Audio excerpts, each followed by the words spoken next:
샬롬, 류 선생의 구속사 천국열차, 유도순 목사님의 출애굽기 파노라마를 낭독하는 시간입니다. 네 번째 시간으로 출애굽기 4장입니다. 의의 병기가 된 모세의 손과 입. 요절은 4장 20절. 모세가 그 아내와 아들들을 나귀에 태우고 애굽으로 돌아가는데 하나님의 지팡이를 손에 잡았더라. 4장의 중심점은 드디어 모세가 사명을 받고 애굽으로 돌아가는 데 있습니다. 모세는 4장에서도 3번 1절, 10절, 13절이나 사명을 거절합니다. 그러나 하나님의 강권적인 섭리에 의하여 결국 복종하게 됩니다. 4장의 핵심적인 단어는 손과 입입니다. 손이라는 단어가 13번, 입이 7번이나 나옵니다. 하나님은 모세의 손과 입을 의의 병기로 사용하시려는 것입니다. 로마서 6장 13절. 모세는 빈손으로 돌아가고 있는 것이 아니라 애굽으로 돌아가는데 하나님의 지팡이를 손에 잡았더라고 말씀합니다. 20절. 이 지팡이는 모세가 양을 치던 지팡이였습니다. 그런데 하나님은 너는 이 지팡이를 손에 잡고 이것으로 이적을 행할지니라 17절 하시고 이 지팡이가 하나님의 양 무리 백성을 애굽에서 인도하여 내는 영적 목자의 지팡이가 되게 하셨습니다. 이 지팡이로 홍해를 가르게 되고 반석에서 생수를 솟게 하며 아멜렉을 격퇴시키는 하나님의 지팡이가 된 것입니다. 모세는 이 지팡이를 손에 잡고 애굽으로 돌아가고 있는 것입니다. 또 있습니다. 하나님께서는 내가 너의 입과 함께 있어서 할 말을 가르치리라 하십니다. 12절. 모세와 아론이 애굽으로 돌아가 장로들을 모아놓고 모든 말씀을 전하고 백성 앞에서 이적을 행하니 백성이 믿었다고 말씀합니다. 30절. 그렇습니다. 말씀은 입에서 나오고 이적은 손으로 행한 것입니다. 그러므로 4장의 주제가 의의 병기가 된 모세의 손과 입이 될 수가 있습니다. 이를 네 단원으로 나누어 상고하겠습니다. 첫째 단원 1절에서 9절. 너의 손에 있는 것이 무엇이냐? 둘째 단원 10에서 17절. 너의 입과 함께 있으리라. 셋째 단원 18절에서 25절. 하나님의 지팡이를 손에 잡고 애굽으로 가는 모세. 넷째 단원 26절에서 31절. 돌아보셨다 함을 듣고 경배하니라. 첫째 단원 1절에서 9절. 너의 손에 있는 것이 무엇이냐? 모세가 대답하여 가로되 그러나 그들이 나를 믿지 아니하며 내 말을 듣지 아니하고 이르기를 여호와께서 너에게 나타나지 아니하셨다 하리이다. 1절. 이는 모세의 세 번째 변명입니다. 그래서 하나님은 모세에게 몇 가지 표징을 주시는데 그것이 손을 통해서 나타납니다. 본 단원의 핵심적인 단어는 손입니다. 무려 13번이나 나옵니다. 하나님께서 내가 정녕 너와 함께 있으리라 3장 12절이라고 보장해 주셨건만 모세는 4장에서도 여호와께서 나에게 나타나지 아니하셨다 하리이다 하고 변명을 하고 여호와께서 너에게 나타나지 아니하셨다 하리이다 하고 변명을 하고 있습니다. 그리하여 하나님께서는 모세에게 세 가지 표징을 주십니다. 첫 번째, 여호와께서 그에게 이르시되 너의 손에 있는 것이 무엇이냐? 그가 가로되 지팡이니이다. 여호와께서 가라사대 그것을 땅에 던지라. 곧 땅에 던지니 그것이 뱀이 된지라. 모세가 뱀 앞에서 피하매 2절에서 3절. 만일 여기서 끝났다면 모세는 사명을 감당하지 못했을 것입니다. 왜냐하면 그는 뱀 앞에서 피하고 있는 자이기 때문입니다. 그러나 너의 손을 내밀어 그 꼬리를 잡으라 하십니다. 그리하여 뱀이 그 손에서 지팡이가 된지라 합니다. 4절. 여기서 뱀은 애구방울 그리고 궁극적으로는 사탄을 상징합니다. 모세는 그 앞에서 피하여 광야까지 도망을 온 자이었으나 이제는 능히 제어하게 될 것을 보여주심으로 모세를 믿게 하셨습니다. 두 번째, 여호와께서 또 가라사대 너의 손을 품에 넣으라 하심에 손을 품에 넣었다가 내어보니 그 손에 문둥병이 발하여 눈같이 흰지라 합니다. 6절. 만일 여기가 끝이라면 이스라엘 백성은 모세를 신뢰하지 않았을 것입니다. 오히려 기피하는 인물이 되었을 것입니다. 그러나 그가 다시 손을 품에 넣었다가 내어보니 그 손이 여상하더라 합니다. 이는 모세가 고역으로 인하여 탄식하며 부르짖는 이스라엘 백성을 능히 구원할 자임을 나타내는 표징이었던 것입니다. 그래서 처음 이적의 표징을 받지 아니하여도 둘째 이적의 표징은 믿으리라고 말씀하셨던 것입니다. 8절. 세 번째, 그들이 이 두 이적을 믿지 아니하며 너의 말을 듣지 아니하거든 너는 하수를 조금 취하여다가 육지에 부으라. 네가 취한 하수가 육지에서 피가 되리라 하십니다. 9절. 그러니까 이것이 두 이적보다 결정적인 표징이 되리라는 뜻입니다. 나일강의 하수가 피로 변하는 것을 보게 될 때 무엇을 예감하게 되었을까요? 말할 것도 없이 불길한 죽음을 예감하게 되었을 것입니다. 그렇습니다. 23절에서 만일 바로가 놓기를 거절하면 내가 너의 아들 너의 장자를 죽이리라 하셨다 하라는 말씀을 대하게 됩니다. 그러므로 이 피는 애굽 천지에서 장자를 멸하게 될 죽음의 재앙을 예시해 주고 있습니다. 이 표징이 이스라엘에는 유월절의 표징으로 바로에게는 머리를 상하게 되는 결정적인 표징이 되었던 것입니다. 이제 모세의 손은 하나님의 의의 병기가 된 것입니다. 둘째 단원 10절에서 17절 너의 입과 함께 있으리라. 모세가 여호와께 고하되 주여 나는 본래 말에 능치 못한 자라. 주께서 주의 종에게 명하신 후에도 그러하니 나는 입이 뻣뻣하고 혀가 둔한 자니이다. 10절. 이는 모세의 네 번째 변명입니다. 입이 뻣뻣하고 혀가 둔하다는 것입니다. 그러므로 본 단원의 핵심적인 단어는 입이라는 말입니다. 무려 7번이나 등장합니다. 그를 향하여 누가 사람의 입을 지었느냐 하십니다. 11절. 이제 가라 내가 너의 입과 함께 있어서 할 말을 가르치리라 하십니다. 12절. 모세는 더 이상 변명할 말이 없었든지 주여 보낼 만한 사람을 보내소서 합니다. 13절. 이는 5번째 변명이자 이제까지 말한 변명을 한마디로 집약해서 말한 셈입니다. 보낼 만한 사람을 보내라. 그렇다면 보낼 만한 자가 있다는 것입니까?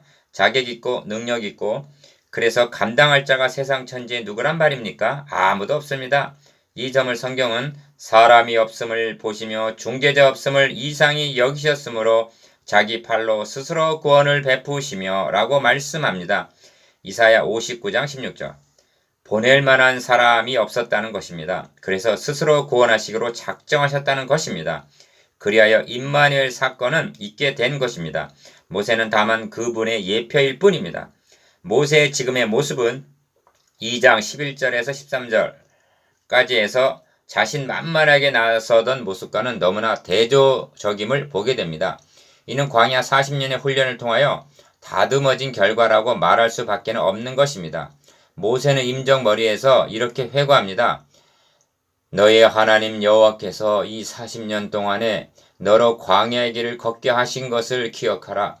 이는 너를 낮추시며 너를 시험하사 너의 마음이 어떠한지 그 명령을 지키는지 아니 지키는지 알려 하심이라. 신명기 8장 2절.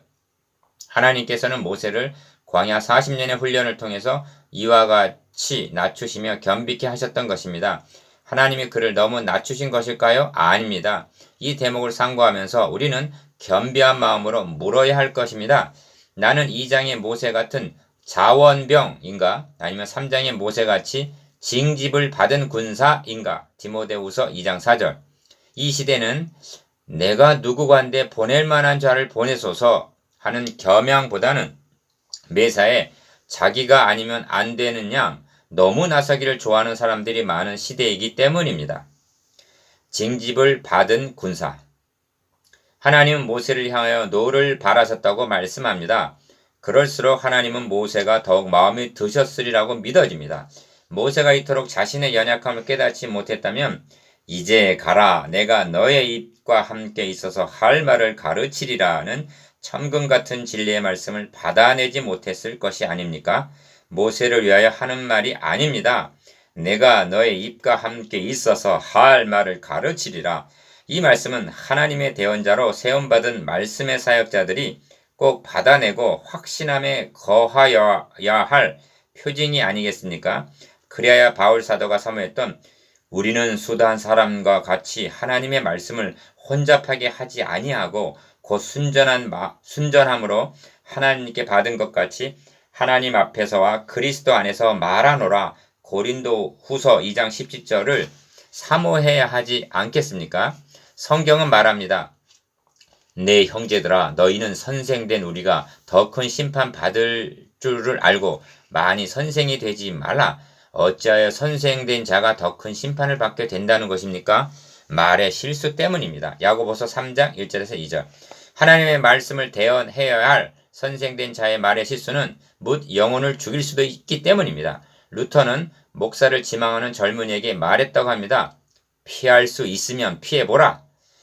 피해보려고 몸부림을 쳤지만 끝내 니느웨로 보냄을 받아 외치지 않을 수 없었던 요나나 5번이나 거절하다가 하나님의 강권에 의하여 바로에게 보냄을 받은 모세가 오히려 부러운 시대입니다.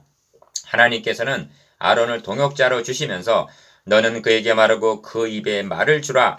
내가 너의 입과 그의 입에 함께 있어서 너의 행할 일을 가르치리라 하십니다. 15절. 이제 모세의 입은 하나님께서 쓰시는 의의 병기가 되는 것입니다. 입을 통해서 선포되는 말씀과 손에 있는 하나님의 지팡이, 이것이 바로를 굴복시키고 하나님의 백성을 해방시키라는 대사명을 받고 애굽으로 내려가는 모세의 무기였던 것입니다. 셋째 단원 18절에서 26절. 하나님의 지팡이를 손에 잡고 애굽으로 가는 모세. 여호와께서 모세에게 이르시되 네가 애굽으로 돌아가거든 내가 너의 손에 준 이적을 바로 앞에서 다 행하라. 그러나 내가 그의 마음을 강팍케 한즉 그가 백성을 놓지 아니하리니. 21절. 모세는 장인 이드로에게 작별을 구하고 모세가 그의 아내와 아들들을 나귀에 태우고 애굽으로 돌아가는데 하나님의 지팡이를 손에 잡았더라 합니다. 20절. 그 모세에게 하나님께서 다시 당부하십니다. 첫 번째, 내가 너에게 준 이적을 바로 앞에서 다 행하라. 두 번째, 내가 그의 마음을 강팍케 한즉 백성을 놓지 아니하리라. 세 번째, 네가 놓기를 거절하니 내가 너의 아들 너의 장자를 죽이리라 하셨다 하라. 23절. 이 대목을 이해하기 위해서는 예민한 통찰력이 필요합니다. 누가 바로의 마음을 강팍하게 하겠다는 것입니까? 하나님이십니다. 그런데 23절에서는 너 바로가 놓기를 이적을 보면서도 거절하니 내가 너의 아들 너의 장자를 죽이리라 하고 바로 자신이 마음을 강팍케 한 것으로 말씀합니다. 이 두 절의 조화는 바로가 강팍케함을 하나님이 내버려 허용해 두셨다는 뜻입니다. 그렇다면 이를 왜 허용하시는 것일까요? 여기에 핵심적인 비밀이 있습니다. 바로를 굴복시키기 위해서 10가지 재앙이 다 필요했던 것은 아닙니다. 마치 권투 선수의 펀치가 약해서 10번 만에 KO시키듯 한 것이 아니라는 말씀입니다. 그렇다면 어찌하여 10번째 가서야 바로를 굴복시키셨는가? 사탄, 바로의 사악성을 드러내기 위해서입니다. 참고 로마서 7장 13절. 두 번째, 자력 구원의 불가능성을 보여주기 위해서입니다. 세 번째, 구원은 오직 어린 양의 대속의 피로만이 가능함을 증거하기 위해서입니다. 네 번째, 이 계시가 너무나 중요하기 때문에 모든 초점을 어린 양으로 모아가기 위해서입니다. 다섯 번째, 이것은 복음이었던 것입니다. 하나님께서는 복음 즉 유월절 어린 양의 표적을 계시하시기 위해서 그때까지는 바로의 마음이 강팍한 대로 놓아두시겠다는 말씀인 것입니다. 복음이란 율법으로 하시려다가 안 되니까 주신 것이 아닙니다. 구약 성경의 중심은 복음이요 핵심은 그리스도인 것입니다. 성경은 말씀합니다.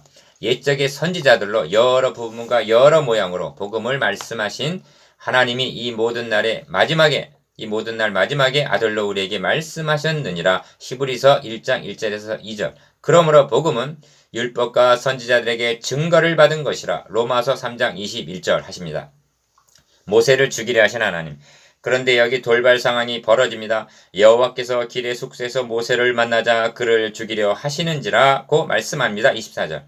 그를 관건적으로 부르시고 대사명을 주셔서 바로에게 보내시는 모세의 길의 숙소에서 죽이려 하시다니 표면적으로는 아내 십보라의 고집 때문에 아들에게 할례를 행하지 않은데 원인이 있었던 것으로 볼 수가 있습니다.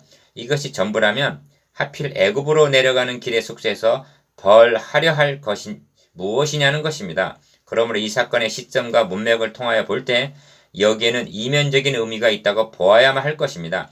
문맥적으로 보면 모세를 죽이려 하셨다는 말씀이 장자를 죽이리라 하셨다 하라 23절 이라는 말씀에 이어져 나오고 있음을 주목하게 됩니다. 그렇다면 어찌하여 아들이나 아내를 죽이려 하지 않고 모세인가 하는 점입니다.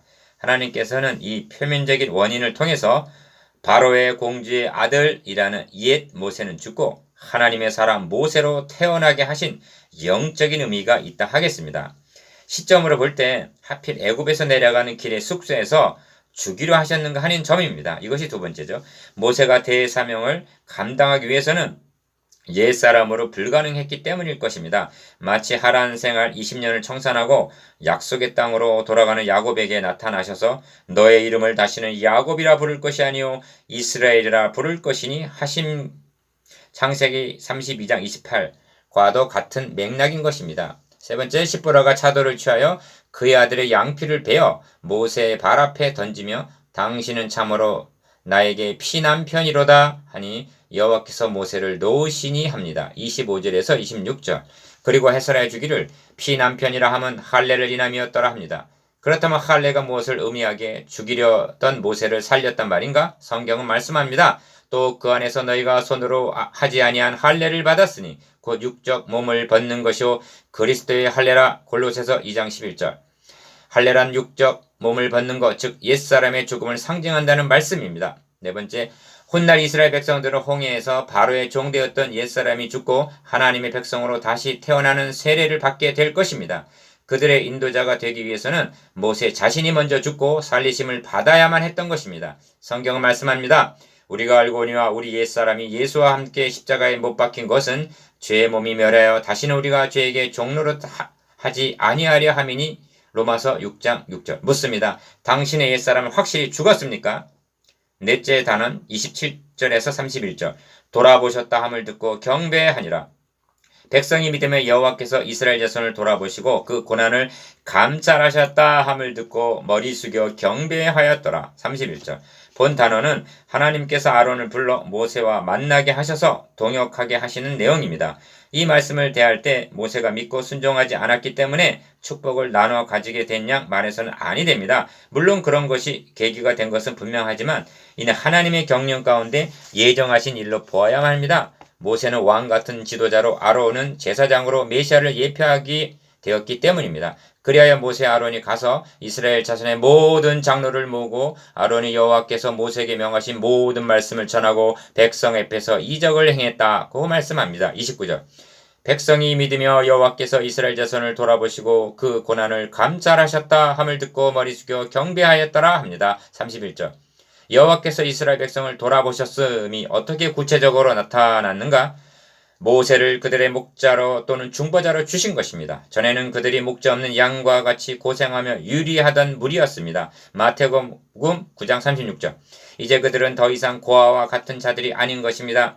이제부터 이스라엘 백성들은 모세를 신뢰하고 그의 명에 전적으로 복종하기만 하면 되는 것입니다. 반면 이스라엘 백성들을 모세에게 주신 것입니다. 이는 멍에를 메었다는 뜻이 됩니다. 즉 십자가를 지게 하신 것입니다. 훗날 모세는 이 모든 백성을 나에게 맡기사 나로 그 짐을 지게 하시나이까 민수기 11장 11절 하고 말하는 것을 보게 됩니다. 모세가 이를 감당할 수가 있겠습니까? 모세는 그리스도에 대한 예표 인물이었습니다. 하나님께서는 예수 그리스도를 우리들의 목자로 주셨습니다. 또한 택하신 우리들을 예수 그리스도에게 맡기셨습니다. 주님은 잡히시던 날 밤에 이렇게 기도하셨습니다. 아버지께서 아들에게 주신 모든 자에게 영생을 주게 하시려고 만민을 다스리는 권세를 아들에게 주셨음이로소이다. 요한복음 17장 2절. 그리고 주님은 그들의 죄를 책임지시기 위해서 대신 죽으셨던 것입니다. 승천하시면서 주님은 혹은 사도로 목사로 목사와 교사로 주셨다. 에베소서 4장 11절이라고 말씀하십니다. 그렇다면 맡기신 소자 하나라도 잃지 않도록 돌보아야 할 책임 우리에게 있는 것입니다.